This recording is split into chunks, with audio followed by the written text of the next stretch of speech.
ਉਹ ਇਹ ਰਿਹਾ ਕਿ ਫਿਜ਼ੀਕਲ ਪ੍ਰੈਜੈਂਸ ਤੋਂ ਬਿਨਾ ਆਈਡੀਏ ਨੂੰ, ਲੋਕਾਂ ਦੇ ਮਾਈਂਡ ਨੂੰ ਕਾਬੂ 'ਚ ਕੀਤਾ ਜਾ ਰਿਹਾ ਹੈ। ਤੁਹਾਡੇ ਘਰ ਦੇ ਵਿੱਚ ਜਿਹੜਾ ਪ੍ਰੋਡਕਟ ਹੈ ਉਹ ਭੇਜਿਆ ਜਾ ਰਿਹਾ ਹੈ। ਡਿਵੀਜ਼ਨ ਹੈ ਜਿਹੜੀ ਉਹ ਵੱਡੇ ਪੱਧਰ ਤੇ ਕੀਤੀ ਜਾ ਰਹੀ ਹੈ। ਤੇ ਜਦੋਂ ਅੱਜ ਅਸੀਂ ਜਿਹੜੇ ਮਾਰਕਸ ਦੇ ਥਾਟ ਨੂੰ ਲੈ ਕੇ, ਖਾਸ ਕਰਕੇ ਪੋਲੀਟੀਕਲ ਥਾਟ ਨੂੰ ਲੈ ਕੇ ਜਿਹੜੀਆਂ ਨੇਸ਼ਨਸ ਨੇ ਉਹਨੂੰ ਅਡਾਪਟ ਕੀਤਾ ਸੀ। ਜੇ ਐਗਜ਼ਾਮਪਲ ਦੇ ਤੌਰ ਤੇ ਅਸੀਂ ਦੋ ਲੈ ਲਈਏ ਕਿ ਚਾਈਨਾ, ਇੱਕ ਇੰਡੀਆ। ਚਾਈਨਾ ਦੇ ਵਿੱਚ ਉਹਨਾਂ ਨੇ ਮਾਓ ਜ਼ੇਤੁੰਗ ਰਾਹੀਂ ਉਸ ਆਈਡੀਓਲੋਜੀ ਨੂੰ ਲਿਆ ਤੇ ਉਹਦਾ ਹੁਣ ਤੱਕ ਆਉਂਦੇ ਆਉਂਦੇ ਫਰੇਮਵਰਕ ਹੈ ਜਿਹੜਾ ਉਹ ਡਿਫਰੈਂਟ ਹੋ ਗਿਆ। ਇਸੇ ਤਰੀਕੇ ਨਾਲ ਇਹਦੇ ਨਾਲ ਜੁੜਿਆ ਸਵਾਲ ਹੈ ਇੰਡੀਆ ਦੇ ਵਿੱਚ ਜਿਹੜੇ ਮਾਰਕਸਿਸਟ ਥਾਟ ਨੂੰ ਲੈ ਕੇ, ਪਾਰਟੀਕੂਲਰਲੀ ਮੈਂ ਪੋਲੀਟੀਸ਼ੀਅਨ ਦੀ ਗੱਲ ਕਰਾਂ, CPI, CPM, CPML, ਜਿਨ੍ਹਾਂ ਨੇ ਡਾਇਰੈਕਟ ਰਾਜਨੀਤੀ ਦੇ ਵਿੱਚ ਆਪਣਾ ਰੋਲ ਪਲੇ ਕੀਤਾ। ਕੀ ਕਾਰਨ ਰਿਹਾ ਕਿ ਜਿਹੜੇ ਸਾਡੇ ਤੋਂ ਮਗਰੋਂ ਤੁਰੇ ਸੀ ਮਾਓ ਜ਼ੇਤੁੰਗ ਵਾਲੀ ਫਲਸਫੇ ਨੂੰ ਲੈ ਕੇ, ਉਹ ਅੱਜ ਕਿਤੇ ਨਾ ਕਿਤੇ ਭਾਵੇਂ ਉਹ ਮਾਰਕਸ ਦੇ ਬਹੁਤ ਸਾਰੇ ਸਿਧਾਂਤਾਂ ਤੋਂ ਅੱਜ ਡੈਵੀਏਟ ਵੀ ਕਰ ਗਏ, ਪਰ ਉਹਨਾਂ ਨੇ ਗਰੋ ਕੀਤਾ। ਤੇ ਜਿਹੜੇ ਸਾਡੇ ਲੋਕ ਸੀ ਰਾਜਨੀਤੀ ਨੂੰ ਚਲਾਉਣ ਵਾਲੇ ਮਾਰਕਸ ਦੇ ਥਾਟ ਨੂੰ ਲੈ ਕੇ, ਉਹ ਅੱਜ ਐਲੀਮੀਨੇਟ ਹੋ ਗਏ। ਬੜੀ ਲੰਬੇ ਸਮੇਂ ਤੋਂ, ਤਕਰੀਬਨ ਇੱਕ ਸਦੀ ਤੋਂ ਇਹ ਡਿਬੇਟ ਚੱਲ ਰਹੀ ਹੈ, ਮਾਰਕਸਿਸਟ ਥਾਟ ਤੇ ਸਿੱਖੀਜ਼ਮ। ਜਦੋਂ ਅਸੀਂ ਇਸ ਡਿਬੇਟ ਨੂੰ ਦੇਖਦੇ ਹਾਂ ਤਾਂ ਜਿੱਥੋਂ ਤੱਕ ਮੋਟੇ ਪੱਧਰ ਤੇ ਮਾਰਕਸਿਜ਼ਮ ਨੂੰ ਸਮਝਣ ਦੀ ਗੱਲ ਹੈ, ਉਹਨਾਂ ਨੇ ਸੁਸਾਇਟੀ ਦੇ ਦੋ ਪੈਰਲਲ ਖੜੇ ਕੀਤੇ ਸੀ। ਇੱਕ ਉਹ ਹੈ ਜਿਨ੍ਹਾਂ ਦਾ ਸਾਧਨਾ ਤੇ ਕਬਜ਼ਾ ਹੈ, ਦੂਸਰੇ ਉਹ ਹੈ ਜਿਨ੍ਹਾਂ ਦੀ ਲੁੱਟ ਹੁੰਦੀ ਹੈ। ਤੇ ਜੇ ਅਸੀਂ ਗੁਰੂ ਨਾਨਕ ਸਾਹਿਬ ਨੂੰ ਕਰੀਏ, ਗੁਰੂ ਨਾਨਕ ਸਾਹਿਬ ਨੂੰ ਰਿਲੀਜਨ ਤੋਂ ਪਾਸੇ ਹਟ ਕੇ ਥਾਟ ਦੇ ਤੌਰ ਤੇ ਦੇਖੀਏ, ਤਾਂ ਉਹਨਾਂ ਨੇ ਵੀ ਇੱਕ ਗੁਰਮੁਖ ਤੇ ਇੱਕ ਮਨਮੁਖ ਦੋ ਤਰ੍ਹਾਂ ਦੇ ਬੰਦੇ ਬਣਾਏ ਸੀ। ਤੇ ਉਹਨਾਂ ਨੇ ਵੀ ਭਾਈ ਲਾਲੋ ਵਾਲੀ ਗੱਲ ਨਾਲ ਇਹੀ ਐਗਜ਼ਾਮਪਲ ਦੇਣ ਦੀ ਕੋਸ਼ਿਸ਼ ਕੀਤੀ ਸੀ। ਦੋਨਾਂ ਦੇ ਥਾਟ ਦੇ ਪੱਧਰ ਤੇ ਬੇਸਿਕ ਫੰਡਾਮੈਂਟਲ ਹੈ ਜਿਹੜੇ, ਜੇ ਉਹ ਪੈਰਲਲ ਖੜਦੇ ਹੈ ਤਾਂ ਜਦੋਂ ਹੀ ਕੋਈ ਮਾਰਕਸਿਜ਼ਮ ਦੀ ਗੱਲ ਕਰਦਾ ਤਾਂ ਉਹਨੂੰ ਐਂਟੀ ਸਿੱਖ ਕਹਿ ਦਿੰਦੇ ਹੈ, ਜਾਂ ਉਸ ਨੂੰ ਐਂਟੀ ਮਾਰਕਸਿਸਟ ਸਿੱਖਾਂ ਨੂੰ ਕਹਿ ਦਿੰਦੇ ਹੈ। ਇਹ ਜਦੋਂ ਥਾਟ ਪੈਰਲਲ ਚੱਲਦਾ ਸੀ ਤਾਂ ਇਹ ਬਰਾਬਰ ਕਿਉਂ ਨਹੀਂ ਚੱਲੇ?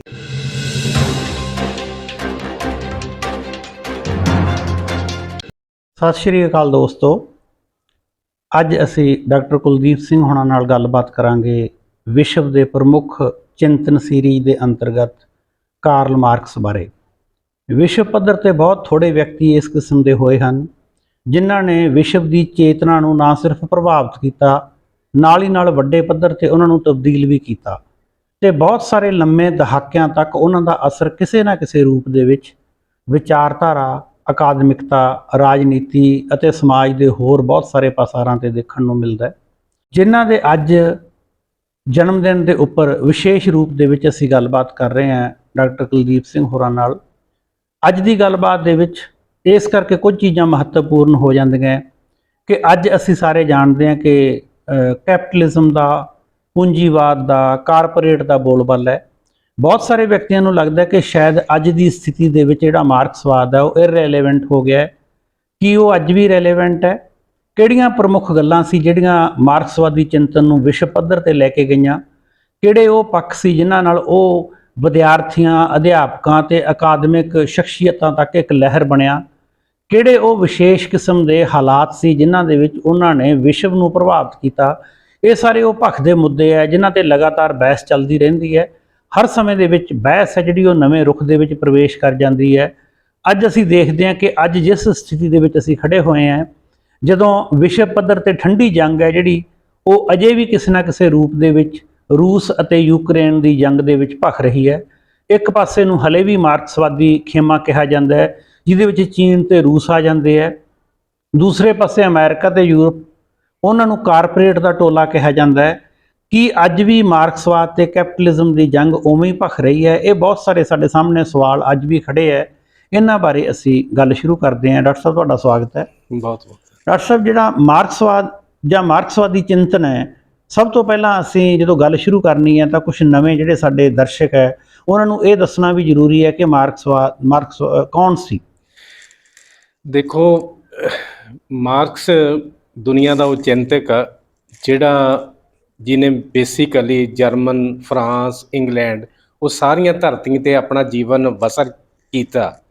ਆਪਣੇ ਸਮੁੱਚੇ ਜੀਵਨ ਦੌਰਾਨ ਉਹਨਾਂ ਨੇ ਪਹਿਲਾਂ ਆਪਣੇ ਬੋਨ ਯੂਨੀਵਰਸਿਟੀ ਦੇ ਵਿੱਚ ਜਦੋਂ ਆਪਣੀ ਲਾਅ ਦੀ ਪੜ੍ਹਾਈ ਸ਼ੁਰੂ ਕੀਤੀ, ਜਿਹਦੇ 'ਚ ਫਿਲਾਸਫਰਾਂ 'ਤੇ ਕੰਮ ਕੀਤਾ, ਕਾਨੂੰਨਾਂ 'ਤੇ ਕੰਮ ਕੀਤਾ, ਤਾਂ ਉਸ ਵੇਲੇ ਉਹਨਾਂ ਨੇ ਉਹ ਤੋਂ ਤੁਰੰਤ ਬਾਅਦ ਹੀ 1844 'ਚ ਉਹਨਾਂ ਦੀ ਚਰਚਾ ਇਸ ਕਰਕੇ ਵੱਧ ਜਾਂਦੀ ਆ ਕਿ ਉਹਦੇ ਤੋਂ ਪਹਿਲਾਂ ਉਹਨਾਂ ਨੇ ਜਿਹੜੇ ਹੀਗਲ ਆਦਰਸ਼ਵਾਦੀ ਸੀ, ਉਹਨਾਂ ਦੇ ਵਿਚਾਰਾਂ ਦੇ ਨਾਲ ਇੱਕ ਨੁਕਤਾਚੀਨੀ ਵਾਲੇ ਦ੍ਰਿਸ਼ਟੀਕੋਣ ਤੋਂ ਸੋਚਣਾ ਸ਼ੁਰੂ ਕੀਤਾ। 1844 ਜਦੋਂ ਹਲੇ ਉਮਰ ਉਹਨਾਂ ਦੀ 24-25 ਸਾਲ ਦੀ ਸੀ, ਬਹੁਤ ਛੋਟੀ ਉਮਰ ਸੀ, ਉਸ ਉਮਰ 'ਚ ਇਕਨੋਮਿਕ ਐਂਡ ਫਿਲਾਸਫੀਕਲ ਮੈਨੂਸਕ੍ਰਿਪਟ ਲਿਖਤੇ। ਉਹ ਇੰਨੇ ਮਹੱਤਵਪੂਰਨ ਹੋਏ ਜਿਹੜੇ ਅੱਜ ਵੀ ਦੁਨੀਆ ਦੇ, ਉਹਨਾਂ ਦੀ ਮੌਤ ਤੋਂ ਕਈ ਸਾਲ ਬਾਅਦ ਉਹ ਪਬਲਿਸ਼ ਹੋਏ। ਅੱਜ ਵੀ ਬਾਰ-ਬਾਰ ਉਹਨਾਂ ਨੂੰ ਇਸ ਕਰਕੇ ਪੜ੍ਹਿਆ ਜਾਂਦਾ, ਉਹਦੇ 'ਚ ਆ ਕੇ ਮਨੁੱਖ ਪੂੰਜੀ ਦੇ ਅੰਦਰ ਬਹੁਤ ਗਰੀਬ ਹੋ ਜਾਂਦਾ, ਜਿਹੜਾ ਮਟੀਰੀਅਲ ਆ ਉਹਦੇ ਲਈ ਹੀ ਚੱਲਦਾ ਰਹਿੰਦਾ ਤੇ ਉਹਦੇ ਬਾਰੇ ਸੋਚਦਾ, ਜਿਹਦੇ 'ਚ ਉਹਦੀਆਂ ਬਹੁਤ ਖੂਬਸੂਰਤ ਗੁਣ ਆ ਜਿਹੜੇ ਉਹ ਖਤਮ ਹੋ ਜਾਂਦੇ ਆ। ਇਸ ਕਰਕੇ 1844 ਦੇ ਜਿਹੜੇ ਮੈਨੂਸਕ੍ਰਿਪਟ ਸੀ, ਉਹਨਾਂ ਨੇ ਉਹਨੂੰ ਪ੍ਰੇਰਿਤ ਕੀਤਾ ਕਿ ਕਿਹੜਾ ਸਮਾਜ ਆ ਜਿਸ ਨੂੰ ਮੈਂ ਦੇਖਾਂ। ਫਿਰ ਉੱਥੇ ਜਿੰਨੀਆਂ ਸੀ ਕੋਈ ਕਲਾਸ ਸਟਰਗਲ ਇਨ ਫਰਾਂਸ ਜਾਂ ਜਿਹੜੀ ਸੀ, ਇਸੇ ਤਰ੍ਹਾਂ ਜਿਹੜੀ ਹੌਲੀ ਫੈਮਿਲੀ ਤੇ ਉਹਨਾਂ ਦੇ ਕੰਮ ਕੀਤਾ, ਪਰਿਵਾਰ ਕੀ ਆ। ਫਿਰ ਇਸੇ ਤਰ੍ਹਾਂ ਉੱਥੋਂ ਜਿਹੜੇ ਵੱਖ-ਵੱਖ ਵਿਦਵਾਨ ਕਾਰਜ ਕਰਦੇ ਸੀ, ਉਹਨਾਂ ਤੇ ਉਹਨਾਂ ਨੇ ਇੱਕ ਕਿਤਾਬ ਲਿਖੀ, ਐਂਟੀ ਡਿਊਰਿੰਗ। ਐਂਟੀ ਡਿਊਰਿੰਗ ਇੱਕ ਵਿਗਿਆਨੀ ਸੀ ਜਿਹੜਾ ਸਮਾਜਿਕ ਵਿਗਿਆਨਾਂ ਨੂੰ ਰੱਦ ਕਰਦਾ ਸੀ, ਪਰ ਉਹ ਕਹਿੰਦੇ ਸੀ ਸਮਾਜਿਕ ਵਿਗਿਆਨਾਂ ਦੀ ਅਹਿਮੀਅਤ ਬਹੁਤ ਵੱਡੀ ਆ। ਫਿਰ ਉਹਨਾਂ ਨੇ ਇੱਕ ਕੰਮ, ਇੱਕ ਉੱਥੋਂ ਦਾ ਪਰੂਦੋ ਫਿਲਾਸਫਰ ਸੀ, ਉਹਨੇ ਕੰਮ ਇਸ ਕਿਸਮ ਦਾ ਕੀਤਾ ਸੀ ਕਿ ਪਰੂਦੋ ਦਾ ਕੰਮ ਜਿਹੜਾ ਉਹ ਡਾਟਾ ਦੇ ਕੇ ਐਕਸਪਲੇਨ ਕਰਦਾ ਸੀ, ਅੰਕੜੇ ਦੇ ਕੇ। ਉਹ ਕਹਿੰਦਾ ਸੀ ਮਾਰਕਸ ਕਹਿੰਦਾ ਇਹਦੇ ਵਿੱਚ ਫਿਲਾਸਫੀ ਹੈ ਨਹੀਂ, ਵਿਚਾਰ ਹੈ ਨਹੀਂ। ਇਸ ਕਰਕੇ ਉਹਨੇ ਫਿਰ ਜਿਹੜੀ ਕਿਤਾਬ ਸੀਗੀ ਇੱਕ ਲਿਖੀ, ਐਂਗਲਸ ਤੇ ਮਾਰਕਸ ਨੇ ਇਕੱਠਿਆਂ, ਪਾਵਰਟੀ ਆਫ ਦੀ ਫਿਲਾਸਫੀ। ਜਦੋਂ ਸੋਚਣ ਦੇ ਢੰਗ ਦੇ ਵਿੱਚ ਗਰੀਬੀ ਆ ਜਾਂਦੀ ਆ ਤਾਂ ਸਮਾਜ ਦਾ ਬਦਲ ਅਸੀਂ ਲੱਭਦੇ, ਤਲਾਸ਼ ਦੇ ਕਿਸੇ ਲੈਵਲ ਤੇ ਪਤਾ ਨਹੀਂ ਲੱਗਦਾ ਜੇ ਕਿਵੇਂ ਆ। ਉਹ ਤੋਂ ਬਾਅਦ 'ਚ ਉਹਨਾਂ ਦੀ ਜਿਹੜੀ ਜਦੋਂ ਉਹਨਾਂ ਦਾ ਇਹ ਬੇਸ ਲਾਈਨ ਬਣ ਜਾਂਦੀ ਆ, ਸਭ ਤੋਂ ਵੱਡਾ ਇਹ ਗੱਲ ਇਹ ਵਾਪਰਦੀ ਆ ਕਿ ਦੁਨੀਆ ਦੇ ਚਿੰਤਨ ਦੇ ਖੇਤਰ ਦੇ ਵਿੱਚ ਇੱਕ ਪਾਸੇ ਫਰਾਂਸ, ਜਿਹਦੇ 'ਚ ਬਹੁਤ ਜ਼ਿਆਦਾ ਖਿਆਲਾਤ ਕਿਸਮ ਦਾ ਲਿਖਿਆ ਜਾਂਦਾ, ਅਸਥੈਟਿਕ ਬਹੁਤ ਸੀ। ਉੱਥੇ ਬਾਲਜ਼ਾਕ ਵਰਗੇ ਹੋਏ, ਵੱਡੇ ਵੱਡੇ ਨਾਵਲਕਾਰ ਹੋਏ, ਉਹ ਸਾਰੇ ਦੇ ਸਾਰੇ ਜਿਹੜਾ ਉਹ ਤੋਂ ਸੀ, ਉਹ ਖਿਆਲੀ ਇੱਕ ਚੰਗੇ ਮਨੁੱਖ ਦੀ ਸਿਰਜਣਾ ਲਈ ਅਸਥੈਟਿਕ ਦੀ ਗੱਲ ਕਰਦੇ ਸੀ। ਉਹਨੂੰ ਉਹਨੇ ਪੜ੍ਹਿਆ, ਵਾਚਿਆ, ਉਹਨਾਂ ਦੇ ਨਾਵਲਾਂ ਨੂੰ ਦੇਖਿਆ। ਜਿਹੜੇ ਜਰਮਨ ਸੀ, ਉੱਥੇ ਹੀਗਲ, ਫਿਊਰਬਾਖ, ਵੱਡੇ ਵੱਡੇ ਫਿਲਾਸਫਰ ਸੀ, ਉਹਨਾਂ ਦੇ ਨੁਕਤਿਆਂ ਨੂੰ ਦੇਖਿਆ। ਤੀਸਰਾ ਉਹਦਾ ਜਿਹੜਾ ਬਹੁਤ ਜ਼ਿਆਦਾ, ਉਹ ਆ ਕੇ ਇੰਗਲੈਂਡ ਦੇ ਵਿੱਚ ਵੀ ਜਿਹੜੀਆਂ ਸਨਅਤੀ ਇੰਡਸਟਰੀਅਲ ਸੁਸਾਇਟੀਆਂ ਬਣਦੀਆਂ, ਉਹਦੇ 'ਚ ਰਿਕਾਰਡੋ ਹੋ ਗਿਆ, ਐਡਮ ਸਮਿਥ ਹੋ ਗਿਆ, ਕਈ ਇਸ ਕਿਸਮ ਦੇ ਇਕੋਨਮਿਸਟ ਸੀ, ਉਹਨਾਂ ਦੇ ਕੀ ਕੀ ਫਲਾਵ, ਤਿੰਨਾਂ ਚੀਜ਼ਾਂ ਨੂੰ ਉਹਨੇ ਜਿਹੜੀ ਸੀਗੀ ਜਰਮਨ 'ਚੋਂ ਫਿਲਾਸਫੀ ਦੇ ਪੱਖ ਲਏ, ਉਹਨਾਂ ਨੂੰ ਕ੍ਰਿਟੀਕਲੀ ਦੇਖਿਆ। ਇਸੇ ਤਰ੍ਹਾਂ ਜਟੋਪੀਅਨ ਖਿਆਲਾਤ ਵਾਲੇ ਜਿਹੜੇ ਫ੍ਰੈਂਚ ਸਕਾਲਰ ਸੀ, ਉਹਨਾਂ ਨੂੰ ਕ੍ਰਿਟੀਕਲ ਦੇਖਿਆ। ਅਤੇ ਤੀਸਰਾ ਉਹਨਾਂ ਨੇ ਇੰਗਲੈਂਡ ਦੀ ਇਕੋਨਮੀ ਨੂੰ ਕ੍ਰਿਟੀਕਲ ਦੇਖਿਆ। ਤਿੰਨਾਂ ਦੇ ਵਿੱਚੋਂ ਉਹਨਾਂ ਨੇ ਆਪਣਾ ਫਰੇਮਵਰਕ ਬਣਾਇਆ। ਕਿਹਾ ਜਾਂਦਾ ਕਿ ਮਾਰਕਸ ਨੇ ਆਪਣੇ ਮੈਥਡ ਨੂੰ, ਖੋਜ ਦੇ ਮੈਥਡ ਨੂੰ ਵਿਕਸਿਤ ਕਰਨ ਲਈ 12 ਸਾਲ ਲਾਏ। ਫਿਰ ਉਹਨੇ ਸਾਰਿਆਂ ਨੂੰ ਸੈੱਟ ਕਰਕੇ ਫਿਰ ਦਾਸ ਕੈਪੀਟਲ ਦੀ ਸਿਰਜਣਾ ਕੀਤੀ, ਜਿਹੜਾ ਅੱਜ ਤੱਕ ਵੀ ਦੁਨੀਆ ਦੇ ਵਿੱਚ, ਹਾਲਾਂਕਿ ਉਹਦੇ ਜਿਉਂਦੇ ਜੀ ਇੱਕੋ ਹੀ ਦਾਸ ਕੈਪੀਟਲ ਦਾ ਵੋਲੀਅਮ ਛਪਿਆ ਸੀ, ਜਿਹੜਾ ਰੂਸੀ ਟਰਾਂਸਲੇਸ਼ਨ ਹੋਇਆ ਸੀ। ਉਹ 2 ਵੋਲੀਅਮ ਆ ਜਿਹੜੀ ਉਹਦੀ ਡੈਥ ਤੋਂ ਬਾਅਦ ਐਂਗਲਸ ਨੇ ਛਾਪੇ ਸੀ। ਇਹ ਉਹਨਾਂ ਦਾ ਇੱਕ ਕਿਸਮ ਨਾਲ ਵਿਕਸਿਤ ਹੋਇਆ, ਉਹਨਾਂ ਦਾ ਸਾਰਾ ਵਿਧਾ, ਵਿਚਾਰਧਾਰਾ, ਸੋਚ ਅਤੇ ਦ੍ਰਿਸ਼ਟੀਕੋਣ, ਜਿਹਦੇ ਕਰਕੇ ਉਹਨਾਂ ਨੂੰ ਅੱਜ ਵੀ ਮੈਥਡ ਕਰਕੇ ਤੇ ਦਾਸ ਕੈਪੀਟਲ ਕਰਕੇ ਮਾਰਕਸ ਦਾ ਜ਼ਿਕਰ ਦੁਨੀਆ ਦੇ ਕੋਈ ਵੀ ਖਿੱਤਾ ਇਹੋ ਜਿਹਾ ਜਿੱਥੇ ਜ਼ਿਕਰ ਨਾ ਹੁੰਦਾ। ਡਾਕਟਰ ਸਾਹਿਬ, ਜਿਵੇਂ ਤੁਸੀਂ ਜ਼ਿਕਰ ਕੀਤਾ ਹੈ ਕਿ ਉਹਨਾਂ ਨੇ ਇੰਗਲੈਂਡ ਦੇ ਜਿਹੜੇ ਇਕੋਨੋਮਿਸਟ ਸੀ ਉਹਨਾਂ ਨੂੰ ਪੜ੍ਹਿਆ। ਅੱਜ ਫਿਰ ਜ਼ਰੂਰਤ ਤਕਰੀਬਨ ਉਸ ਕਿਸਮ ਦੀ ਬਣੀ ਹੈ। ਉਦੋਂ ਵੀ ਇਹ ਸੀਗਾ ਕਿ ਅਸੀਂ ਰਜਵਾੜਿਆਂ ਤੋਂ ਮੁਕਤੀ ਪਾ ਕੇ ਇੱਕ ਨਵਾਂ ਡੈਮੋਕ੍ਰੈਟਿਕ ਸੋਸ਼ਲਿਸਟਿਕ ਰਿਪਬਲਿਕ ਬਣਾਉਣਾ ਚਾਹੁੰਦੇ ਸੀ। ਅੱਜ ਜਿਹੜੀ ਸਥਿਤੀ ਫਿਰ ਉਹੀ ਜੀ ਬਣੀ ਜਾ ਰਹੀ ਹੈ ਕਿ ਜਿਹੜੇ ਉਦੋਂ ਰਜਵਾੜੇ ਸੀ, ਉਹਨਾਂ ਦੀ ਥਾਂ 'ਤੇ ਰਜਵਾੜਿਆਂ ਦੀ ਫਾਰਮ ਚੇਂਜ ਹੋ ਕੇ ਡੈਮੋਕ੍ਰੇਸੀ ਦੇ ਨਾਂ ਦੇ ਅੰਦਰ ਇਹ ਲੋਕ ਕਾਰਪੋਰੇਟ ਬਣ ਕੇ ਆ ਗਏ। ਇਹਨਾਂ ਨੇ ਉਸੇ ਤਰੀਕੇ ਨਾਲ ਜਿਹੜੇ ਰਿਸੋਰਸਿਸ ਹੈ ਉਹਨਾਂ ਨੂੰ ਹਥਿਆਉਣਾ ਸ਼ੁਰੂ ਕਰਤਾ। ਪਰ ਜਿਹੜੀ ਗੱਲ ਅੱਜ ਜਦੋਂ ਅਸੀਂ ਇਸ ਸਥਿਤੀ 'ਚ ਬੈਠ ਕੇ ਗੱਲ ਕਰਦੇ ਹਾਂ, ਸਮਝ ਤੋਂ ਪਰੇ ਹੈ ਕਿ ਮਾਰਕਸ ਨੇ ਦਾਰਸ਼ਨਿਕ ਤੌਰ 'ਤੇ ਵਿਸ਼ਵ 'ਤੇ ਬਹੁਤ ਪ੍ਰਭਾਵ ਪਾਇਆ। ਕੀ ਕਾਰਨ ਹੈ ਕਿ ਵਿਹਾਰਕ ਪੱਧਰ 'ਤੇ ਸਾਨੂੰ ਉਸ ਲੈਵਲ 'ਤੇ ਸੰਘਰਸ਼ ਜਿਹੋ ਜਿਹੇ ਮਾਰਕਸ ਨੇ ਚਿਤਵੇ ਸੀ, ਉਹ ਨਜ਼ਰ ਕਿਉਂ ਨਹੀਂ ਆ ਰਹੇ? ਉਹਦਾ ਬੁਨਿਆਦੀ ਕਾਰਨ ਇਹ ਆ, ਦੇਖੋ ਮਾਰਕਸ ਨੇ ਜਿਹੜਾ ਕੰਮ ਕੀਤਾ, ਕੈਪੀਟਲ ਦੇ ਚੱਲਣ ਢੰਗ 'ਤੇ ਕੰਮ ਕੀਤਾ ਜੀ। ਉਹ 'ਚ ਵੀ ਕਿਵੇਂ ਕਿਵੇਂ ਇਹ ਚੱਲਦਾ, ਜਿਵੇਂ ਉਹਦਾ ਸੀਗਾ ਵੀ ਜਿਵੇਂ ਪਹਿਲਾ ਵੱਡਾ ਵਿਗਿਆਨੀ ਹੋਇਆ ਗਲੀਲੀਓ, ਜਿਹਨੇ ਕਿਹਾ ਸੂਰਜ, ਧਰਤੀ ਸੂਰਜ ਦੁਆਲੇ ਘੁੰਮਦੀ ਆ ਜੀ। ਇਹਨੇ ਕਿਹਾ ਸੀਗਾ ਵੀ ਜਿਹਦਾ ਇੱਕ ਪਾਸੇ ਕੈਪੀਟਲ ਸਰਮਾਇਆ ਇਕੱਠਾ ਹੋ ਜਾਂਦਾ, ਉਹਦੇ ਆਸੇ-ਪਾਸੇ ਗਰੀਬੀ ਪੈਦਾ ਹੋ ਜਾਂਦੀ ਆ। ਜਾਣੀ ਲੇਬਰ ਤੇ ਕੈਪੀਟਲ ਇੱਕ ਪਾਸੇ ਅਕਮੂਲੇਟ ਹੋਈ ਜਾਂਦੀ ਆ ਤੇ ਦੂਜੇ ਪਾਸੇ ਗਰੀਬੀ ਹੋਈ ਜਾਂਦੀ ਆ। ਜਿਹੜੇ ਮੈਂ ਤੁਹਾਨੂੰ ਪਹਿਲਾਂ ਜ਼ਿਕਰ ਕੀਤਾ ਸੀ 12 ਸਾਲ ਉਹਨੇ ਇਸ ਕਰਕੇ ਲਾਇਆ। ਪਹਿਲਾਂ ਉਹ ਕਹਿੰਦਾ ਹਰ ਧਰਤੀ ਤੇ ਕੈਪੀਟਲਿਜ਼ਮ ਜਦੋਂ ਚੱਲਦਾ, ਜਦੋਂ ਦੇਖਣਾ ਹਰ ਚੀਜ਼ ਵਸਤੂ ਬਣ ਜਾਂਦੀ ਹੈ, ਕਮੋਡਿਟੀ ਬਣ ਜਾਂਦੀ ਹੈ। ਉਹਦੇ ਚੋਂ ਹੀ ਲੇਬਰ ਲੱਗਦੀ ਆ, ਪ੍ਰੋਫਿਟ ਹੁੰਦਾ, ਨਫਾ ਹੁੰਦਾ, ਸਾਰੀ ਗਾਂਹ ਉਹਨੇ ਕਿਹਾ। ਫਿਰ ਕੀ ਆ ਵੀ ਜੋ ਵੀ ਧਰਤੀ ਜਦੋਂ ਅਸੀਂ ਦੇਖਦੇ ਹਾਂ ਅੱਜ ਅਕੋਰਡਿੰਗ ਟੂ ਮਾਰਕਸ ਹੀ ਚੱਲ ਰਹੀ ਆ। ਹਰ ਚੀਜ਼, ਹਰ ਰਿਸ਼ਤਾ, ਹਰ ਪੈਦਾਵਾਰ, ਹਰ ਕੁਦਰਤੀ ਸਾਧਨ ਨੂੰ ਇੱਕ ਵਸਤੂ ਦੇ ਤੌਰ ਤੇ ਵਿਕਸਿਤ ਕੀਤਾ ਗਿਆ। ਉਹਦੇ ਹਿਸਾਬ ਨਾਲ ਚੀਜ਼ਾਂ ਚੱਲਦੀਆਂ ਨੇ। ਤੇ ਹੌਲੀ ਹੌਲੀ ਇਹਦੇ ਤੋਂ ਬਾਅਦ ਕੀ ਹੋਇਆ, ਥੋੜਾ ਕੰਮ ਕੀਤਾ ਰੋਜ਼ਾ ਲਗਜ਼ਮਬਰਗ ਨੇ ਕਿ ਜਦੋਂ ਕੈਪੀਟਲ ਦੁਬਾਰਾ ਤੋੜਦਾ ਦੁਨੀਆ 'ਚ ਚਲਿਆ ਜਾਂਦਾ, ਫਿਰ ਮੁਲਕਾਂ ਦੇ ਮੁਲਕ। ਮਾਰਕਸ ਨੇ ਇੰਗਲੈਂਡ ਤੇ ਅੰਦਰ ਦੇ ਫਨੋਮੇਨਨ ਦੇਖਿਆ ਸੀ, ਕੁਦਰਤ ਵਰਗੇ ਲਾ ਦੇਖੇ ਸੀ ਉਹਨੇ, ਪਰ ਗਾਂ ਉਹ ਦੁਬਾਰਾ ਤੋੜ ਕੇ ਕਿਵੇਂ ਚਲਿਆ ਜਾਊ। ਅੱਜ ਦੀ ਦੁਨੀਆ 'ਚ ਉਦੋਂ ਬਾਅਦ ਦੇ ਸਕਾਲਰ ਜਿਹੜੇ ਹੋਏ ਨੇ, ਉਹਨਾਂ ਨੇ ਇਹਨਾਂ ਨੂੰ ਦੇਖਿਆ ਗਲੋਬਲ ਲੈਵਲ ਤੇ। ਜਿਵੇਂ ਇੱਕ ਵੱਡਾ ਵਿਦਵਾਨ ਆ ਜਿਹੜਾ ਬਹੁਤ ਜੱਜ ਕੇ 40 ਸਾਲ ਤੋਂ ਕੈਪੀਟਲ ਤੇ ਕੰਮ ਕਰ ਰਿਹਾ, ਜਿਹਨੇ ਇਹਦੇ ਤੋਂ ਪੜ੍ਹਿਆ ਵੀ ਆ, ਪੜ੍ਹਾਇਆ ਵੀ ਆ, ਡੇਵਿਡ ਹਾਰਵੇ।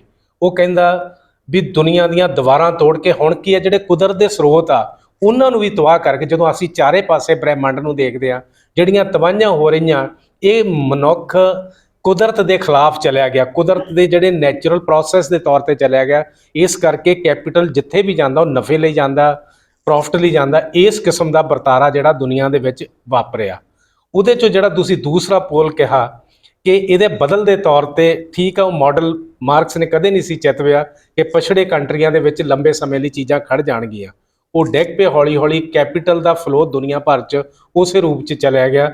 ਇਹ ਇੱਕ ਵੱਡਾ ਸਵਾਲ ਆ ਕਿ ਉਹਦੇ ਪੈਰਲਲ ਜਿਹੜੀ ਹੁੰਦੀ ਆ ਇੱਕ ਰਾਜਨੀਤੀ, ਇੱਕ ਸਮਾਜ ਦੇ ਤੌਰ ਤੇ ਖੜੀ ਹੋਣੀ। ਇਹਦੇ ਤੇ ਪ੍ਰੋਫੈਸਰ ਰਣਧੀਰ ਸਿੰਘ ਉਹਨਾਂ ਨੇ ਬਹੁਤ ਵੱਡਾ ਕੰਮ ਕੀਤਾ।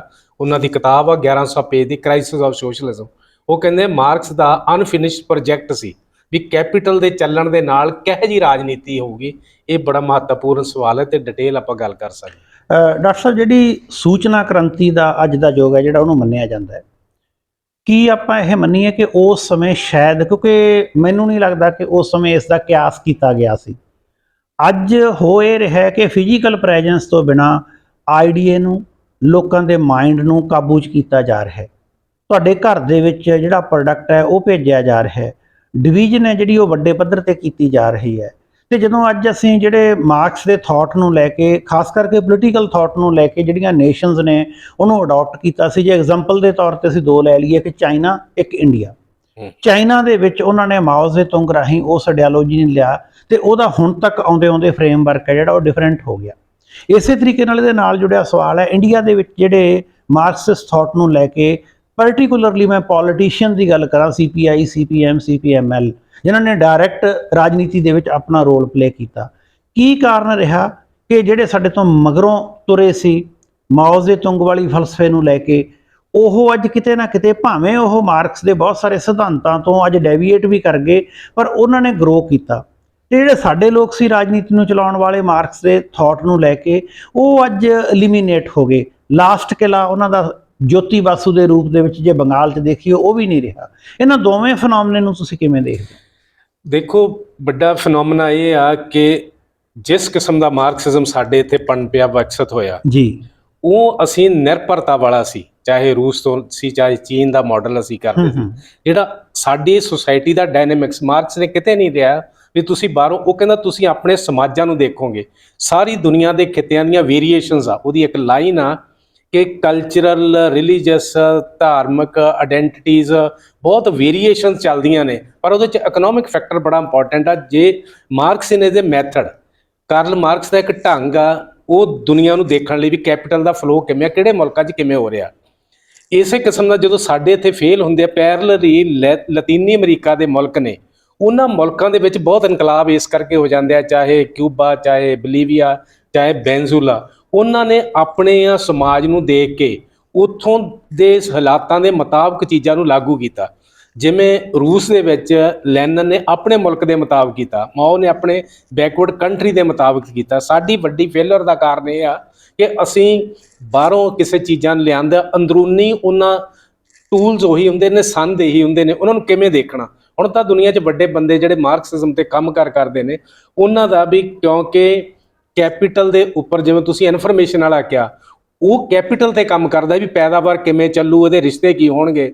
ਉਹਦੇ ਉੱਪਰ ਕਿਹੋ ਜਿਹਾ ਸਮਾਜ ਉਸਰਜੂ। ਜਿਵੇਂ ਟੈਕਨੋਲੋਜੀ ਵਿਕਸਿਤ ਹੋ ਗਈ ਆ, ਗਿਆਨ ਦਾ ਸੰਚਾਰ ਹੋ ਗਿਆ, ਇਨਫੋਰਮੇਸ਼ਨ ਹੋ ਗਿਆ, ਦੁਨੀਆ ਦੀ ਕਨੈਕਟੀਵਿਟੀ ਹੋ ਗਈ, ਇਹਦੇ ਵੈਲਿਊ ਸਿਸਟਮ ਤਬਦੀਲ ਹੋ ਗਏ, ਬਹੁਤ ਵੱਡੇ ਪੱਧਰ ਤੇ ਤਬਦੀਲ ਹੋ ਗਏ। ਇਹਦੇ ਹਿਸਾਬ ਨਾਲ ਇੰਸਟੀਟਿਊਸ਼ਨਾਂ ਜਿਹੜੀਆਂ ਉਹ ਤਬਦੀਲ ਹੋ ਗਈਆਂ।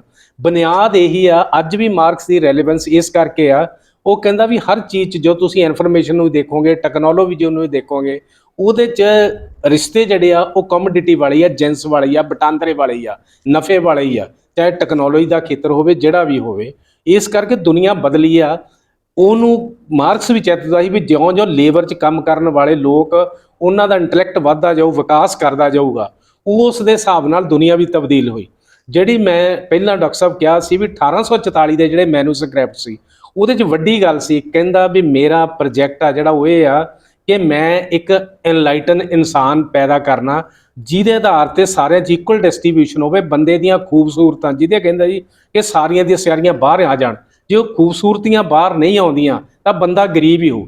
ਜਿਵੇਂ ਤੁਸੀਂ ਦੇਖ ਲਓ, ਜਿੰਨੇ ਮਰਜ਼ੀ ਅਮੀਰ ਹੋਣ, ਚਾਹੇ ਅਮਰੀਕਾ ਦਾ ਅਮੀਰ ਹੋਵੇ ਜਾਂ ਸਾਡੇ ਅਮੀਰ ਹੋਵੇ, ਜੇ ਤੁਸੀਂ ਉਹਨਾਂ ਨੂੰ ਦੇਖੋ, ਉਹਨਾਂ ਦੀ ਲਾਈਫ ਨੂੰ ਦੇਖੋ, ਤਾਂ ਬੰਦਾ ਉਹਦੇ ਅੰਦਰ ਗਰੀਬ ਹੀ ਹੁੰਦਾ। ਕਿਉਂਕਿ ਅਮੀਰ ਬੰਦਾ ਜਿਹੜਾ ਮਾਰਕਸ ਚਿੱਤਦਾ ਸੀ, ਉਹ ਵਿਚਾਰਾਂ ਦੇ ਤੌਰ ਤੇ, ਸੋਚ ਦੇ ਪੱਧਰ ਤੇ, ਲਿਬਰੇਸ਼ਨ ਦੇ ਵੀ, ਜਦੋਂ ਉਹਦੀਆਂ ਢਿੱਡ ਭਰਨ ਦੀਆਂ ਸਹੂਲਤਾਂ ਪੈਦਾ ਹੁੰਦੀਆਂ, ਉਹਦੀਆਂ ਗਲੋਰੀਅਸ ਸੈਂਸਸ ਵਿਕਸਿਤ ਹੁੰਦੀਆਂ। ਉਹ ਗਲੋਰੀਅਸ ਸੈਂਸਸ ਆ ਜਿਹੜੀਆਂ, ਜੇ ਵਿਕਸਿਤ ਨਹੀਂ ਹੁੰਦੀਆਂ ਤਾਂ ਬੰਦਾ ਗਰੀਬ ਹੀ ਰਹਿੰਦਾ। ਜਿੱਥੇ ਦੁਨੀਆ 'ਚ ਅੱਜ ਇਨਫੋਰਮੇਸ਼ਨ ਵੀ ਆ, ਟੈਕਨੋਲੋਜੀ ਆ, ਤੇ ਚਾਰੇ ਪਾਸੇ ਦੇਖੋ, ਮਾਰਕਸ ਦੀ ਸਭ ਤੋਂ ਵੱਡੀ ਕੰਟਰੀਬਿਊਸ਼ਨ ਸੀ ਮਾਰਕਸ ਥਿਊਰੀ ਆਫ ਐਲੀਏਨੇਸ਼ਨ ਕਹਿੰਦੇ ਨੇ। ਉਹ ਕਹਿੰਦਾ ਸੀਗਾ ਵੀ ਪੂੰਜੀ ਜਿੰਨੀ ਮਰਜ਼ੀ ਹੋ ਜੇ, ਉਹਦੇ ਵਿੱਚ ਜਿਹੜਾ ਮਨੁੱਖ ਆ ਉਹ ਗਰੀਬ ਹੀ ਰਹਿੰਦਾ, ਕਿਉਂਕਿ ਉਹਦੀ ਮਲਕੀਅਤ ਕਿਸੇ ਹੋਰ ਹੁੰਦੀ ਹੈ, ਲੇਬਰ ਵਾਲਾ ਹੋਰ ਥਾਂ ਤੇ, ਉਹ ਟਕਰਾਉਂਦਾ ਹੀ ਰਹਿੰਦਾ ਵਾ। ਉਹਨੂੰ ਲੱਗਦਾ ਮੇਰੀ ਤਾਂ ਚੀਜ਼ ਹੈ ਨਹੀਂ। ਕਿਸੇ ਸੰਸਥਾਵਾਂ 'ਚ ਦੇਖ ਲਓ, ਜੇ ਉਹਦੀ ਪਾਰਟੀਸਪੇਸ਼ਨ ਹੈ ਨਹੀਂ, ਬੰਦਾ ਉੱਥੇ ਉਵੇਂ ਵਰਕ ਨਹੀਂ ਕਰਦਾ, ਕੰਮ ਨਹੀਂ, ਉਹ ਕਹਿੰਦਾ ਮੇਰਾ ਕਿਹੜਾ ਹਿੱਸਾਦਾਰੀ ਆ। ਇਸ ਕਰਕੇ ਠੀਕ ਗੱਲ ਆ ਕਿ ਇਹ ਚੀਜ਼ਾਂ ਹਾਰੀਆਂ ਨੇ, ਪਰ ਮਾਰਕਸ ਦੀ ਰੈਲੇਵੈਂਸ ਇਸ ਕਰਕੇ ਆ, ਉਹ ਕਹਿੰਦਾ ਮਾਰਕਸ ਜਿਉਂਦਾ ਹੀ ਇਸ ਕਰਕੇ, ਉਹ ਕੈਪੀਟਲ ਦੇ ਕਾਇਦੇ ਕਾਨੂੰਨਾਂ ਨੂੰ ਅੰਡਰਸਟੈਂਡ ਕਰਦਾ, ਉਹਦੇ ਵਿਰੋਧਾਂ ਨੂੰ ਅੰਡਰਸਟੈਂਡ ਕਰਦਾ। ਡਾਕਟਰ ਸਾਹਿਬ, ਤੁਸੀਂ ਗੱਲ ਐਲੀਨੇਸ਼ਨ ਦੀ ਕੀਤੀ, ਤੇ ਮੈਂ, ਕਿਉਂਕਿ ਆਪਾਂ ਪੰਜਾਬ ਦੇ ਖਿੱਤੇ ਦੇ ਵਾਸੀ ਹਾਂ, ਇਸ ਨੂੰ ਥੋੜ੍ਹਾ ਜਿਹਾ ਜੇ ਆਪਾਂ ਰਿਡਿਊਸ ਕਰਕੇ ਪੰਜਾਬ ਤੱਕ ਲੈ ਕੇ ਆਈਏ ਤਾਂ ਕਹਿਣਾ ਚਾਹੁੰਦਾ ਹੈ, ਬੜੀ ਲੰਬੇ ਸਮੇਂ ਤੋਂ, ਤਕਰੀਬਨ ਇੱਕ ਸਦੀ ਤੋਂ ਇਹ ਡਿਬੇਟ ਚੱਲ ਰਹੀ ਹੈ, ਮਾਰਕਸਿਸਟ ਥਾਟ ਤੇ ਸਿੱਖੀਜ਼ਮ। ਜਦੋਂ ਅਸੀਂ ਇਸ ਡਿਬੇਟ ਨੂੰ ਦੇਖਦੇ ਹਾਂ ਤਾਂ ਜਿੱਥੋਂ ਤੱਕ ਮੋਟੇ ਪੱਧਰ ਤੇ ਮਾਰਕਸਿਜ਼ਮ ਨੂੰ ਸਮਝਣ ਦੀ ਗੱਲ ਹੈ, ਉਹਨਾਂ ਨੇ ਸੋਸਾਇਟੀ ਦੇ ਦੋ ਪੈਰਲਲ ਖੜੇ ਕੀਤੇ ਸੀ। ਇੱਕ ਉਹ ਹੈ ਜਿਨ੍ਹਾਂ ਦਾ ਸਾਧਨਾਂ ਤੇ ਕਬਜ਼ਾ ਹੈ, ਦੂਸਰੇ ਉਹ ਹੈ ਜਿਨ੍ਹਾਂ ਦੀ ਲੁੱਟ ਹੁੰਦੀ ਹੈ। ਤੇ ਜੇ ਅਸੀਂ ਗੁਰੂ ਨਾਨਕ ਸਾਹਿਬ ਨੂੰ ਕਰੀਏ, ਗੁਰੂ ਨਾਨਕ ਸਾਹਿਬ ਨੂੰ ਰਿਲੀਜਨ ਤੋਂ ਪਾਸੇ ਹਟ ਕੇ ਥਾਟ ਦੇ ਤੌਰ ਤੇ ਦੇਖੀਏ, ਤਾਂ ਉਹਨਾਂ ਨੇ ਵੀ ਇੱਕ ਗੁਰਮੁਖ ਤੇ ਇੱਕ ਮਨਮੁਖ, ਦੋ ਤਰ੍ਹਾਂ ਦੇ ਬੰਦੇ ਬਣਾਏ ਸੀ। ਤੇ ਉਹਨਾਂ ਨੇ ਵੀ ਭਾਈ ਲਾਲੋ ਵਾਲੀ ਗੱਲ ਨਾਲ ਇਹੀ ਐਗਜ਼ਾਮਪਲ ਦੇਣ ਦੀ ਕੋਸ਼ਿਸ਼ ਕੀਤੀ ਸੀ। ਦੋਨਾਂ ਦੇ ਥਾਟ ਦੇ ਪੱਧਰ ਤੇ ਬੇਸਿਕ ਫੰਡਾਮੈਂਟਲ ਹੈ ਜਿਹੜੇ, ਜੇ ਉਹ ਪੈਰਲਲ ਖੜਦੇ ਹੈ ਤਾਂ ਜਦੋਂ ਹੀ ਕੋਈ ਮਾਰਕਸਿਜ਼ਮ ਦੀ ਗੱਲ ਕਰਦਾ ਤਾਂ ਉਹਨੂੰ ਐਂਟੀ ਸਿੱਖ ਕਹਿ ਦਿੰਦੇ ਹੈ, ਜਾਂ ਉਸ ਨੂੰ ਐਂਟੀ ਮਾਰਕਸਿਸਟ ਸਿੱਖਾਂ ਨੂੰ ਕਹਿ ਦਿੰਦੇ ਆ। ਇਹ ਜਦੋਂ ਥਾਟ ਪੈਰਲਲ ਚੱਲਦਾ ਸੀ ਤਾਂ ਇਹ ਬਰਾਬਰ ਕਿਉਂ ਨਹੀਂ ਚੱਲੇ? ਦੇਖੋ, ਕਾਰਨ ਇਹ ਤਾਂ ਸਾਡੇ ਇਹ ਫਾਲਟ ਲਾਈਨ ਰਹੀ ਆ। ਬੇਸਿਕਲੀ ਮੈਂ ਤੁਹਾਨੂੰ ਇੱਕ ਜ਼ਿਕਰ ਕਰਨਾ ਚਾਹੁੰਦਾ, ਲੈਟਨ ਅਮਰੀਕਾ 'ਚ ਜਿਹੜੀਆਂ ਤਬਦੀਲੀਆਂ ਹੁੰਦੀਆਂ, ਉਹਨਾਂ ਨੇ ਜਿਹੜੀ ਬਾਈਬਲ ਆ, ਲਿਬਰੇਸ਼ਨ ਥਿਓਲੋਜੀ ਆ, ਕਿਉਂਕਿ ਲੋਕਾਂ ਦੇ ਕਲਚਰ 'ਚ, ਵੈਲਿਊਜ਼, ਉਹਨਾਂ ਦੇ ਸਾਰੇ ਦਾ ਸਾਰਾ ਜਿਹੜਾ ਉਹਨਾਂ 'ਚ, ਜਿਵੇਂ ਬਾਈਬਲ ਦਾ ਬੜਾ ਵੱਡਾ ਯੋਗਦਾਨ ਸੀ। ਉਹ ਕਹਿੰਦੇ ਸੀ ਵੀ ਜਿਹੜਾ ਸਾਰੇ ਧਾਰਮਿਕ ਗ੍ਰੰਥ ਆ ਉਹ ਗਰੀਬ ਦੇ ਪੱਖ 'ਚ ਕੱਢਦੇ ਆ, ਚਾਹੇ ਉਹ ਮੁਸਲਿਮ ਧਰਮ ਦੇ ਹੈਗਾ ਕੁਰਾਨ ਆ, ਚਾਹੇ ਸਿੱਖ ਰਿਲੀਜਨ ਦਾ ਸ਼੍ਰੀ ਗੁਰੂ ਗ੍ਰੰਥ ਸਾਹਿਬ ਆ, ਚਾਹੇ ਕ੍ਰਿਸਚਨਟੀ ਦੀ ਬਾਈਬਲ, ਕਿਉਂਕਿ ਇਹ ਸਾਰੀਆਂ ਜਿਹੜੀਆਂ ਚੀਜ਼ਾਂ ਆਈਆਂ ਨੇ, ਉਹਨਾਂ ਨੇ ਇੱਕ ਨਵੇਂ ਆਈਡੀਆਜ਼ ਨੂੰ ਦਿੱਤਾ। ਇਸ ਧਰਤੀ ਤੇ ਵੀ ਜਿੰਨੀ ਇਸ ਕਿਸਮ ਦੀ ਵਿਧਾ ਵਾ, ਉਹ ਸਾਰੀ ਦੀ ਸਾਰੀ ਲਿਬਰੇਸ਼ਨ ਵਾਲੀ ਆ। ਇਸ ਕਰਕੇ ਇੱਥੇ ਜਿਹੜਾ ਮਾਰਕਸ ਦਾ ਐਕਸਪਲੇਨੇਸ਼ਨ ਆ, ਮਾਰਕਸ ਕਦੇ ਨਹੀਂ ਕਹਿੰਦਾ ਕਿ ਇੱਥੋਂ ਦੀਆਂ ਵੈਲਿਊਜ਼, ਇੱਥੋਂ ਦੇ ਰਿਲੀਜਨ, ਇੱਥੋਂ ਦੇ ਕਲਚਰ ਆ, ਉਹ ਤਾਂ ਇੱਥੋਂ ਤੱਕ ਕਹਿੰਦਾ ਵੀ ਲੋਕ ਵਾਪਸ ਧਰਮ ਵੱਲ ਬਾਰ-ਬਾਰ ਕਿਉਂ ਪਰਤਦੇ ਆ, ਕਿਉਂਕਿ ਇੱਥੋਂ ਧਰਤੀ 'ਚੋਂ ਉਹਨਾਂ ਦੀ ਕਈ ਕਿਸਮ ਨਾਲ ਵਿਰਾਸਤ ਮਿਲਦੀ ਆ, ਉਹਨਾਂ ਨੂੰ ਲਿਬਰੇਸ਼ਨ ਦਾ ਮਿਲਦੀ ਆ। ਇਸ ਕਰਕੇ ਇਹ ਜਿਹੜਾ ਟਕਰਾਅ ਕੋਈ ਨਹੀਂ, ਟਕਰਾਅ ਸੋਚ ਦੇ ਪੱਧਰ ਤੇ ਉਤਪੰਨ ਕੀਤਾ ਗਿਆ। ਅਦਰਵਾਈਜ਼ ਮਾਰਕਸੀਅਨ ਮੈਥਡ ਪੂੰਜੀ ਨੂੰ ਦੇ ਫਲੋ ਨੂੰ ਐਕਸਪਲੇਨ ਕਰਦਾ। ਜੇ ਉਹ ਫਲੋ ਤੇ ਲਿਬਰੇਟ ਕਰਨਾ ਇਸ ਖਿੱਤੇ ਨੂੰ, ਤਾਂ ਇਹਦੇ 'ਚ ਤੁਹਾਨੂੰ ਸਿੱਖੀਜ਼ਮ ਵਾਲੀਆਂ ਵੈਲਿਊਜ਼, ਉਹਨਾਂ ਦਾ ਕਲਚਰ, ਉਹਨਾਂ ਦੀਆਂ ਟ੍ਰੈਡੀਸ਼ਨਸ, ਦੋਹਾਂ ਨੂੰ ਇਕੱਠੀਆਂ ਕਰਕੇ ਚੱਲਣਾ ਪਊ। ਜੇ ਦੋਵੇਂ ਅਲੱਗ-ਅਲੱਗ ਚੱਲਦੇ ਰਹਿਣਗੇ, ਇਹ ਪਿਓਰ ਇਕੋਨੋਮਿਜ਼ਮ 'ਚ ਆ ਜੂ, ਆਰਥਿਕ ਮੰਗਾਂ, ਮਸਲੇ, ਪੈਸੇ ਤੱਕ ਸੁੰਗੜ ਜੂ। ਦੂਜਾ ਪਾਸਾ ਜਿਹੜਾ ਉਹ ਆਰਥਿਕਤਾ ਨੂੰ ਛੱਡ ਕੇ ਉਹ ਵੈਲਿਊਜ਼, ਕਲਚਰ, ਰਿਲੀਜਨ ਉੱਥੇ ਤੱਕ ਚੱਲੂ। ਇਹ ਜਦ ਤੱਕ ਇਹ ਧਰਤੀ ਦੀਆਂ ਦੋਹੇ ਫਾਲਟ ਲਾਈਨਾਂ ਚੱਲਦੀਆਂ ਨੇ, ਇੱਥੇ ਬਹੁਤ ਵਧੀਆ ਕਲੈਕਟਿਵ ਸਟਰਗਲ ਜਾ। ਜੇ ਪੰਜਾਬ 'ਚ ਅਸੀਂ ਸੋਸ਼ਲਿਸਟਿਕ ਓਰੀਐਂਟਡ ਪੰਜਾਬ ਬਿਲਡ ਕਰਨਾ, ਤਾਂ ਸਾਨੂੰ ਇਹ ਜਿਹੜੀਆਂ ਉਹ ਵਿਧਾ ਤੇ ਦੂਜਾ ਜਿਹੜਾ ਚਿੰਤਨ ਦੀ ਵਿਧਾ, ਉਹਨਾਂ ਨੂੰ ਇਕੱਠੇ ਕਰਕੇ ਇੱਕ ਮਾਡਲ ਦੇ ਤੌਰ ਤੇ ਆਪਣੇ ਸਮਾਜਿਕ ਵਿਗਿਆਨਾਂ 'ਚ, ਆਪਣੇ ਸਾਹਿਤ 'ਚ, ਆਪਣੇ ਇਕੋਨਮੀ ਦੇ ਖੇਤਰ 'ਚ ਉਹਨਾਂ ਚੀਜ਼ਾਂ ਦੇ ਨਾਲ ਜੋੜ ਕੇ ਚੱਲਣਾ ਪਊਗਾ। ਅਦਰਵਾਈਜ਼ ਇਹ ਚੀਜ਼ ਨੇ ਕਿਤੇ ਟ੍ਰੈਜਡੀਆਂ ਹੰਢਾਉਂਦੇ ਰਹਿੰਦੇ ਨੇ, ਜਿਹੜੇ ਹੰਢਾ ਰਹੇ ਨੇ। ਅਸੀਂ ਲੈਟਿਨ ਅਮਰੀਕਾ ਤੋਂ ਸਿੱਖਿਆ ਹੀ ਨਹੀਂ। ਹਾਲਾਂਕਿ ਥੋੜ੍ਹੀ ਕੋਸ਼ਿਸ਼ ਪ੍ਰੋਫੈਸਰ ਕਿਸ਼ਨ ਸਿੰਘ ਉਹਨਾਂ ਨੇ ਕੀਤੀ ਸੀ ਵੀ ਯੂਨਾਈਟ ਕਰਨ ਦੀ, ਵੀ ਇਹਨੂੰ ਕਿਸੇ ਨਾ ਕਿਸੇ ਲੈਵਲ ਤੇ, ਕਿਉਂਕਿ ਉਹ ਉੱਥੋਂ ਹੀ ਤੁਹਾਨੂੰ ਵੈਲਿਊਜ਼, ਉੱਥੋਂ ਹੀ ਕਲਚਰ, ਉੱਥੋਂ ਹੀ ਲੜਨਾ ਵਾਲੀਆਂ ਚੀਜ਼ਾਂ ਸਿੱਖਣੀਆਂ ਪੈਂਦੀਆਂ। ਥੋੜ੍ਹਾ ਜਿਹਾ ਸੰਕੇਤਕ ਰੂਪ 'ਚ ਜਦੋਂ ਕਿਸਾਨ ਅੰਦੋਲਨ ਚੱਲਿਆ, ਇਹ ਸਾਰੀਆਂ ਵਿਧਾਂ ਇੱਕ ਵਾਰੀ ਇਕੱਠੀਆਂ ਹੋ ਗਈਆਂ ਸੀ, ਪਰ ਜਿਹੜੇ ਸਮੇਂ ਦੇ ਹੁਕਮਰਾਨ ਆ ਇਹ ਵਿਧਾਵਾਂ ਨੂੰ ਤੋੜਨਾ ਚਾਹੁੰਦੇ ਨੇ, ਕਿਉਂਕਿ ਉਹਨੂੰ ਲੱਗਦਾ ਵੀ ਜੇ ਲੜਾਈ ਇਕੱਠੇ ਕਲੈਕਟਿਵਲੀ ਸਾਂਝੀਵਾਲਤਾ ਦੀ ਖੜੀ ਹੋ ਗਈ ਤਾਂ ਇਹ ਐਂਟੀ ਕੈਪੀਟਲ ਲੜਾਈ ਆ, ਪੂੰਜੀ ਦੇ ਖਿਲਾਫ ਲੜਾਈ ਆ, ਕਾਰਪੋਰੇਟ ਦੇ ਖਿਲਾਫ ਹੈ, ਤੇ ਲੋਕਾਂ ਦੀ ਲਾਈਫ ਲਾਈਨ ਦੀ ਲੜਾਈ ਬਣ ਜੂਗੀ। ਡਾਕਟਰ ਸਾਹਿਬ, ਤੁਸੀਂ ਵਧੀਆ ਇਸ਼ਾਰਾ ਕੀਤਾ। ਮੈਂ ਲਾਸਟ ਸਵਾਲ ਕਰਨ ਲੱਗਿਆ, ਤੁਸੀਂ ਕਿਸ਼ਨ ਸਿੰਘ ਦਾ ਜ਼ਿਕਰ ਕੀਤਾ। ਉਹਨਾਂ ਨੇ ਮਾਰਕਸਿਸਟ ਥਾਟ ਨੂੰ ਪੜ੍ਹਿਆ, ਗੁਰਬਾਣੀ ਦਾ ਸੱਚ ਤੇ ਸਾਹਿਤ ਦੀ ਸਮਝ, ਉਹਨਾਂ ਦੀਆਂ ਦੋਵੇਂ ਪੁਸਤਕਾਂ ਦਾ ਮੈਂ ਅਧਿਐਨ ਕੀਤਾ। ਉਹਨਾਂ ਦੇ ਵਿੱਚ ਉਹਨਾਂ ਨੇ ਇਸ ਨੂੰ ਉਭਾਰਨ ਦੀ ਕੋਸ਼ਿਸ਼ ਕੀਤੀ।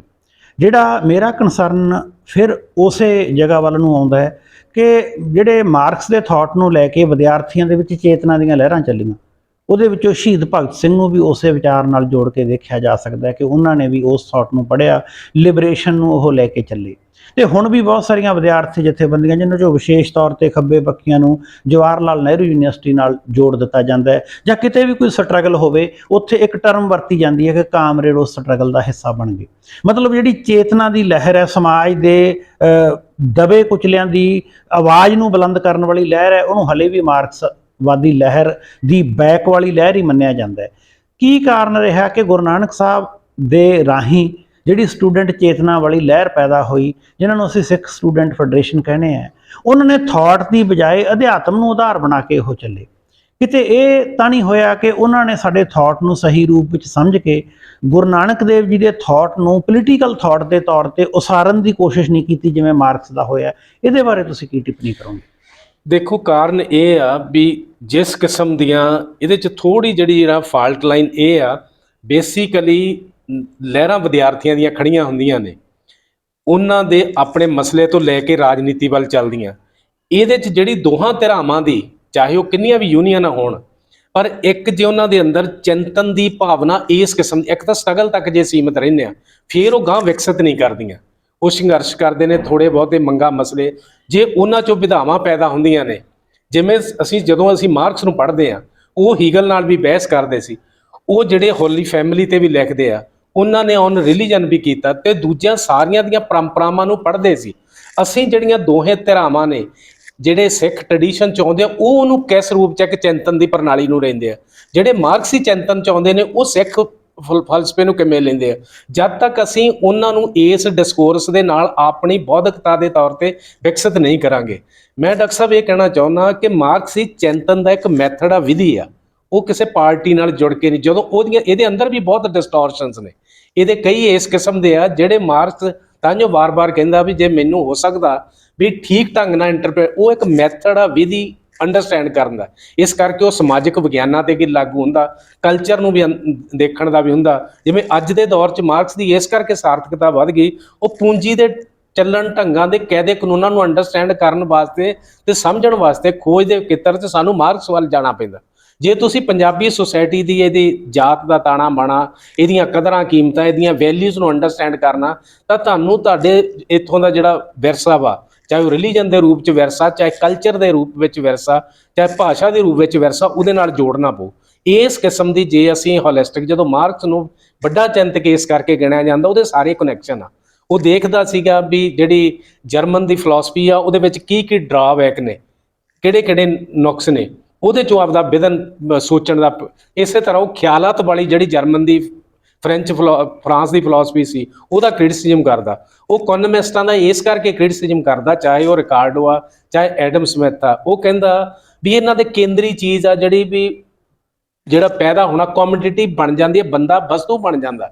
ਇਹ ਸੈਂਟਰ ਤੇ ਆ, ਨਾ ਕਿ ਪੈਸਾ ਸੈਂਟਰ ਤੇ ਆ, ਨਾ ਕਿ ਅਕਮੂਲੇਸ਼ਨ ਸੈਂਟਰ ਤੇ ਆ। ਵੀ ਇਹ ਜੇ ਕੇਂਦਰ 'ਚ ਰਹਿੰਦੀ ਹੈ, ਇਹਨੂੰ ਚੇਂਜ ਨਹੀਂ ਨਾ ਕਰਦੇ, ਤਾਂ ਤੁਹਾਡੀ ਦੁਨੀਆ ਉਸ ਰੂਪ 'ਚ ਚੱਲਦੀ ਰਹੂ। ਇਸ ਕਰਕੇ ਅਸੀਂ ਜਿਹੜੀਆਂ ਯੂਨੀਵਰਸਿਟੀਆਂ ਨੇ, ਕਾਲਜਸ ਨੇ ਜਾਂ ਉੱਪਰਲੀਆਂ ਸੰਸਥਾਵਾਂ ਜਿੱਥੇ ਚਿੰਤਨ ਪ੍ਰਕਿਰਿਆ ਨੇ ਬਹੁਤ ਵੱਡੀ ਜਾਨ ਲੈਣੀ ਵਧਣਾ ਹੁੰਦਾ, ਤਾਂਹੀਓ ਤਾਂ ਕਿਹਾ ਜਾਂਦਾ ਵੀ ਮਾਰਕਸਿਨ ਚਿੰਤਨ ਦੀਆਂ ਕਈ ਫਲੋਜ਼ ਆਈਆਂ। ਨਵ ਮਾਰਕਸਵਾਦ ਵੀ ਆਇਆ, ਪੋਸਟ ਮਾਰਕਸ, ਕਿਉਂਕਿ ਉਹ ਇੰਨੋਂ ਹੱਦ ਤੱਕ ਹੋ ਗਿਆ, ਕਿਤੇ ਕਲਚਰ 'ਚ ਕੋਈ ਲੋਕ ਦਬੇ ਨੇ, ਕੋਈ ਜਾਤੀ ਆਧਾਰ 'ਤੇ ਦਬੇ ਹੋਏ ਨੇ, ਕੋਈ ਸੱਭਿਆਚਾਰ 'ਤੇ ਦਬੇ, ਕੋਈ ਆਇਡੈਂਟੀਟੀ ਦਬੇ, ਹਰ ਕੋਈ ਆਪੋ ਆਪਣੇ ਫਲੋ ਦੇ ਤੌਰ ਦਾ। ਪਰ ਸੈਂਟਰਲ ਕੋਰ ਮਾਰਕਸ ਕਹਿੰਦਾ ਨਾਲ ਇਹ ਵੀ ਆ ਵੀ ਜੇ ਪੈਸੇ ਦੀ ਗੈਰ ਬਰਾਬਰਤਾ, ਜੇ ਜਿਵੇਂ ਕਹਿੰਦੇ ਗਲੀਲੀਓ ਨੇ ਕਹੀ ਧਰਤੀ ਸੂਰਜ ਵੇਲੇ ਘੁੰਮਦੀ ਆ, ਜੇ ਪੈਸਾ ਇੱਕ ਥਾਂ ਤੇ ਇਕੱਠੇ ਹੋ ਜਾ, ਦੂਜੇ ਪਾਸੇ ਗਰੀਬੀ ਹੋਊ, ਇਹਨੂੰ ਜੇ ਤਬਦੀਲ ਨਹੀਂ ਕਰਦੇ, ਗੈਰ ਬਰਾਬਰਤਾ ਰਹਿੰਦੀ ਆ, ਸਮਾਜ ਝਗੜਿਆਂ ਵਾਲਾ ਲਊ, ਲੜਾਈਆਂ ਵਾਲਾ ਰਹੂਗਾ। ਇਸ ਕਰਕੇ ਮਾਰਕਸ ਦੇ ਜਨਮ ਦਿਨ ਤੇ ਇਸ ਚਿੰਤਨ ਪ੍ਰਕਿਰਿਆ ਨੂੰ, ਜਿੰਨੀ ਦੁਨੀਆ 'ਚ ਇਸ ਚਿੰਤਨ ਪ੍ਰਕਿਰਿਆ ਨੇ ਪ੍ਰਭਾਵ ਪਾਇਆ, ਉਹ is not A close mind, ਉਹ ਕੋਈ ਬੰਦ ਦਰਵਾਜ਼ਿਆਂ ਵਾਲਾ ਨਹੀਂ ਸੀ, ਉਹ ਖੁੱਲ੍ਹੇ ਦਰਵਾਜ਼ਿਆਂ 'ਚ ਜਿਨ੍ਹਾਂ ਨੇ ਪੜ੍ਹ ਲਿਆ, ਹੋ ਸਕਦਾ ਗਲਤ ਪੜ੍ਹ ਲਿਆ, ਉਹਨਾਂ ਨੂੰ ਵੀ ਆਪਣੇ ਅੰਦਰ ਸੁਧਾਰ ਕਰਨ ਦੀ ਲੋੜ ਆ। ਇਹਦੀ ਪ੍ਰਸੰਗਕਤਾ ਜਿਹੜੀ ਉਦੋਂ ਤੱਕ ਆ ਜਦ ਤੱਕ ਇਹ ਪੂੰਜੀ ਦਾ ਕਾਇਦੇ ਕਾਨੂੰਨ ਚੱਲਦੇ, ਉਹਨੂੰ ਸਮਝਣ ਵਾਸਤੇ ਬਹੁਤ ਵਧੀਆ ਟੂਲਸ ਨੇ। ਗਾਂ ਹੋਰ ਨੂੰ ਅਸੀਂ ਕਿਵੇਂ ਵਿਕਸਿਤ ਕਰਦੇ ਹਾਂ, ਇਸ ਖਿੱਤੇ ਦੇ ਜਿਹੜੇ ਪੜ੍ਹਨ ਵਾਲੇ ਨਵੇਂ ਨੌਜਵਾਨ ਨੇ, ਟੀਚਰਸ ਨੇ, ਪ੍ਰੋਫੈਸਰਸ ਨੇ, ਹੋਰ ਜਿਹੜੇ ਸਮਾਜਿਕ ਕਾਰਜਕਰਤਾ ਨੇ ਜਾਂ ਕੰਮ ਕਰਦੇ ਨੇ, ਉਹਨਾਂ ਨੂੰ ਇਹ ਵਿਧਾ ਦੀਆਂ ਜਿਹੜੀਆਂ ਦੁਨੀਆ ਭਰ ਦੀਆਂ ਵਹਿਸਾਂ ਨੇ ਉਹਦੇ ਲੈਵਲ 'ਤੇ, ਉਹਨਾਂ ਨੂੰ ਸਾਨੂੰ ਖੋਜਣ ਅਤੇ ਤਲਾਸ਼ਣ ਦੀ ਲੋੜ ਆ, ਤਾਂ ਕਿ ਪੰਜਾਬ ਦੀ ਧਰਤੀ 'ਤੇ ਇੱਕ ਅਲਟਰਨੇਟਿਵ ਪੰਜਾਬ ਵਿਕਸਿਤ ਹੋ ਸਕੇ। ਨਾ ਕਿ ਮਾਰਕਸ ਨੇ ਜਿਵੇਂ 1844 ਚਿਤਵਿਆ ਸੀ, ਇੱਥੇ ਦਾ ਬੰਦਾ ਬੁਝਿਆ ਹੋਇਆ, ਗਰੀਬ ਜਿਹਾ, ਉਲਝਿਆ ਜਿਹਾ, ਨਿਰਾਸ਼ ਜਿਹਾ ਹੋ ਜਿਹਾ ਆਇਆ ਸੀ, ਜਿਹਦੇ ਕਰਕੇ ਬਾਅਦ 'ਚ ਉਹਨੇ ਕੈਪੀਟਲ ਲਿਖਿਆ ਸੀ ਵੀ ਇਹਦਾ ਮਤਲਬ ਧਰਤੀ ਬਹੁਤ ਗਰੀਬ ਹੋ ਗਈ ਆ, ਉੱਥੇ ਸ਼ਾਨਦਾਰ ਬੰਦੇ ਨਹੀਂ ਲੱਭਦੇ। ਇਹ ਸ਼ਾਨਦਾਰ ਬੰਦੇ ਲੱਭਣੇ ਆ ਤਾਂ ਸਾਨੂੰ 1844 ਦਾ ਮੈਨੂਸਕ੍ਰਿਪਟ ਵੀ ਪੜ੍ਹਨਾ ਪਊ, ਦਾਸ ਕੈਪੀਟਲ ਵੀ ਪੜ੍ਹਨਾ ਪਊ, 40 ਸਾਲ ਤੋਂ ਡੇਵਿਡ ਹਾਰਵੇ ਜਿਹੜਾ ਪੜ੍ਹਾ ਰਿਹਾ ਕੈਪੀਟਲ, ਉਹ ਵੀ ਪੜ੍ਹਨਾ ਪਊ, ਪ੍ਰੋਫੈਸਰ ਰਣਧੀਰ ਸਿੰਘ ਵੀ ਪੜ੍ਹਨਾ ਪਊ, ਪ੍ਰੋਫੈਸਰ ਕ੍ਰਿਸ਼ਨ ਸਿੰਘ ਵੀ ਪੜ੍ਹਨਾ ਪਊ, ਤਾਂ ਅਸੀਂ ਚਿੰਤਨ ਪ੍ਰਕਿਰਿਆ ਦੀ ਇਸ ਦੀ ਪ੍ਰਸੰਗਕਤਾ, ਇਸ ਵਿਦਵਾਨ ਦੇ ਨਾਲ ਅਸੀਂ ਆਪਣੀ ਵਫਾ ਪਾਲ ਸਕਦੇ ਹਾਂ। ਦੋਸਤੋ, ਬਹੁਤ ਵੱਡਾ ਵਿਸ਼ਾ ਹੈ, ਬਹੁਤ ਸਾਰੀਆਂ ਚੁਣੌਤੀਆਂ, ਬਹੁਤ ਸਾਰੇ ਭੁਲੇਖੇ ਹੈ। ਇਸ 'ਚ ਅੱਗੇ ਵੀ ਬਹਿਸ ਜਾਰੀ ਰੱਖਾਂਗੇ। ਉਸ ਬਹਿਸ ਦਾ ਜਿਹੜਾ ਕੇਂਦਰ ਰਹੂਗਾ ਕਿ ਕੀ ਸਿੱਖ ਚਿੰਤਨ ਅਤੇ ਮਾਰਕਸਵਾਦ ਦੇ ਵਿੱਚ ਕੋਈ ਵਿਰੋਧ ਹੈ, ਜਾਂ ਦੋਨਾਂ ਦਾ ਨਿਸ਼ਾਨਾ ਇੱਕ ਸੀ, ਵਿਰੋਧ ਵਿਅਕਤੀਆਂ ਦਾ ਸੀ, ਚਿੰਤਨ ਦੀ ਪੱਧਰ 'ਤੇ ਕੋਈ ਵਿਰੋਧ ਨਹੀਂ ਸੀ। ਦੋਨਾਂ ਚਿੰਤਨ ਪ੍ਰਣਾਲੀਆਂ ਨੂੰ ਕਿਵੇਂ ਵਿਚਾਰਿਆ, ਸੋਚਿਆ ਅਤੇ ਅੱਗੇ ਲਿਜਾਇਆ ਜਾ ਸਕਦਾ ਹੈ, ਅੱਜ ਦੀ ਸਥਿਤੀ ਦੇ ਵਿੱਚ ਇਸ ਨੂੰ ਕਿਵੇਂ ਸਮਝਿਆ ਜਾ ਸਕਦਾ ਹੈ, ਬਹੁਤ ਵੱਡੇ ਸਵਾਲ ਹੈ। ਇਹਨਾਂ ਸਵਾਲਾਂ ਦਾ ਨਾ ਕੋਈ ਇੱਕ ਜਵਾਬ ਹੈ ਅਤੇ ਨਾ ਹੀ ਇੱਕ ਕਿਸੇ ਲੈਕਚਰ ਜਾਂ ਇੱਕ ਵਿਦਵਾਨ ਵੱਲੋਂ ਇਹਦਾ ਅੰਤਮ ਉੱਤਰ ਲੱਭਿਆ ਜਾ ਸਕਦਾ ਹੈ। ਇਸ ਲਈ ਕੋਸ਼ਿਸ਼ ਜਾਰੀ ਰਹੂਗੀ। ਮੈਂ ਅੱਜ ਇੱਕ ਵਿਸ਼ੇਸ਼ ਮੁੱਦੇ 'ਤੇ, ਵਿਸ਼ੇਸ਼ ਚਿੰਤਕ 'ਤੇ ਗੱਲਬਾਤ ਕਰਨ ਲਈ ਡਾਕਟਰ ਕੁਲਦੀਪ ਸਿੰਘ ਹੋਣਾ ਦਾ ਧੰਨਵਾਦ ਕਰਦਾ ਹਾਂ। ਡਾਕਟਰ ਸਾਹਿਬ, ਧੰਨਵਾਦ ਤੁਹਾਡਾ ਬਹੁਤ।